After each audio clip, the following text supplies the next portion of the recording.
Ibihe byiza nshuti bavandimwe, iyi ni Rwanda TV nk'uko bisanzwe kuri bagenzi bacu bakunda kudukurikira.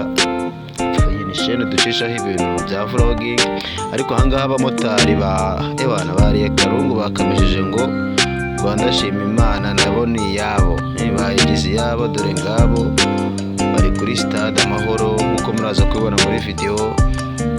Ibintu birashyushye, ahangaha turi saa 3 hafi n'igice za nijoro. Rwanda shima Imana iba ngira ngo ibindi byinshi muraza kubibona.